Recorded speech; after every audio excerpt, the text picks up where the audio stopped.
Buen día, soy la doctora Carmen Karina Alanicida. Les voy a presentar mi tesis titulada Eficacia de la dexmedetomidina como coadyuvante al anestésico local en bloqueo de escalpe en craniotomías electivas de la subespecialidad de neuroanestesiología.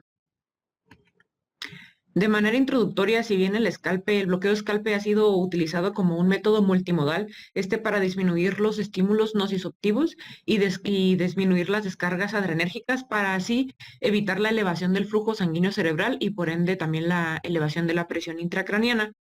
El bloqueo de los nervios periféricos para la anestesia o para la analgesia posoperatoria ha sido motivo de estudio en los últimos años.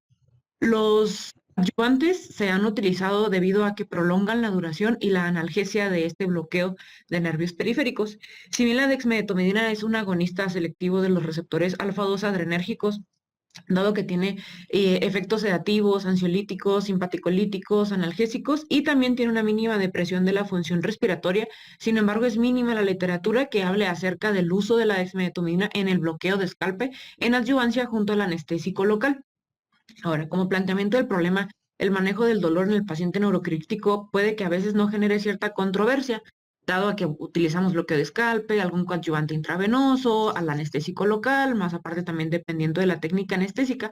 Sin embargo, está bien documentado que existe un uso excesivo tanto de AINES o de paracetamol para disminuir la escala numérica analógica referida del paciente en el tiempo que se encuentre del postquirúrgico.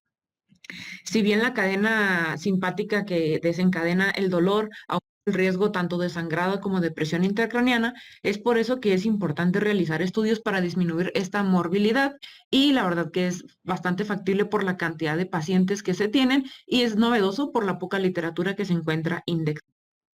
La hipótesis verdadera, la desmetomidina junto al anestésico local es eficaz en bloqueo de escalpe en craniotomías electivas y como hipótesis nula, la desmetomidina junto al anestésico local no es eficaz en el bloqueo de escalpe en craniotomías electivas. Dentro de los objetivos, el objetivo general, comprobar la eficacia de la dexmedetomidina como coadyuvante al anestésico local en el bloqueo de escalpe para disminuir el dolor perioperatorio comparado con bloqueo de escalpe con el anestésico local. Dentro de los objetivos específicos, determinar si existe disminución de opioide transanestésico, determinar si existe disminución de uso de analgésicos en unidad de cuidados posanestésicos y determinar la disminución de la presencia de náusea y vómito en el posanestésico. Se realizó un ensayo clínico, prospectivo, longitudinal, comparativo y aleatorizado, donde tuvimos criterios de inclusión de todos los pacientes mayores de 18 años que se les vaya a realizar o que se les haya realizado una craniotomía de forma electiva. De los criterios de exclusión, pacientes que no acepten participar en el estudio, alergias a medicamentos utilizados en este estudio, pacientes que hayan tenido apoyo ventilatorio invasivo tanto en el pre como en el postquirúrgico, pacientes con hipoalbuminemia, falla renal, falla hepática, Glasgow menor de 15, déficit cognitivo y antecedentes de dolor crónico. Dentro de los criterios de eliminación, fue el fallecimiento en el perioperatorio y pacientes también que hayan sido reintervenidos dentro de las 48 horas del postquirúrgico inicial. Entonces, una vez el paciente bajo anestesia general, el bloqueo de escalpe se colocó de forma bilateral de los 6 puntos que conocemos: el supraorbitario, supratroclear, cigomático temporal, auriculotemporal, occipital mayor y occipital menor. Dividieron en dos grupos de forma aleatoria: el grupo R, el bloqueo de escalpe era pura ropivacaína al 0.75%, y el grupo RD, que era ropivacaína al 0.75%, y se le agregaban 25 microgramos de dexmedetomidina. Entonces, una vez que se les colocaba el bloqueo de escalpe separado en los dos grupos, el paciente se mantenía bajo remifentanil como opioide, propofol como hipnótico, lidocaína como intravenoso coadyuvante. La profundidad anestésica se fue mediante electroencefalograma y a todos los pacientes de analgesia se les administró 1 gramo de paracetamol y 100 miligramos de ketoprofeno y como antiemético 8 miligramos de ondansetron. Posteriormente se evaluó el ENA obviamente la presencia de náusea y vómito y el uso de coadyuvantes de forma inmediata al emerger de la anestesia a las 12 horas, a las 24 horas, a las 36 horas y a las 48 horas del tiempo postquirúrgico. Dentro de los resultados que nosotros obtuvimos, de un total de 42 pacientes, podemos ver los datos demográficos tanto de sexo, edad e índice de masa corporal. El valor de P no nos dio un valor estadísticamente significativo, De igual forma, el tipo de lesión intracraneal, tanto lesiones vasculares, intraxiales y axiales, se dividieron en los grupos, viendo también de la misma forma un valor de P, el cual no fue significativo.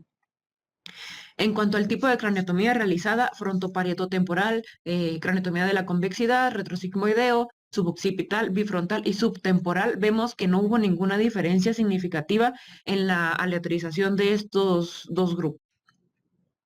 En cuanto al tiempo anestésico y quirúrgico, de igual forma sin ninguna diferencia significativa en los dos grupos, y las dosis de tanto de remifentanil como de lidocaína no hubo ninguna diferencia significativa, que era como era uno de los objetivos específicos, valorar si había un menor uso de opioide transanestésico, ¿no? Y vemos que en cuanto al ENA evaluado en el inmediato a las 12, 24 y 36, 48 horas, observamos que en el ENA inmediato no hay ningún valor significativo, en el ENA de 12 horas, ni en el ENA de 24 ni 48. Sin embargo, en el ENA de las 36 horas podemos ver que sí tenemos una P menor de 0.05, dando estadísticamente significativo. De igual forma, la presencia de náusea y vómito a las 36 horas tenemos un valor de P menor de 0.05. Obviamente, principalmente la presencia de esto fue en el grupo donde no se utilizó la dexmedetomidina, y la necesidad de coadyuvancia por un ENA referido elevado a las 36 horas. A estos pacientes se les administró tramadol 50 miligramos. Entonces, como conclusión de este estudio, de esta tesis, el uso del bloqueo de escalpe con ropivacaína al 0.75% más agregar dexmedetomidina 25 microgramos en el paciente, al tener unos mejores resultados, tanto en la escala ENA con significancia estadística a las 36 horas del postquirúrgico, además de una menor presentación de náusea y vómito y una menor necesidad de administración de coadyuvantes, representa una alternativa eficaz en el bloqueo de escalpe en craneotomías electivas. Eso fue la conclusión de mi tesis y quiero agradecer por este tiempo compartido. Bye.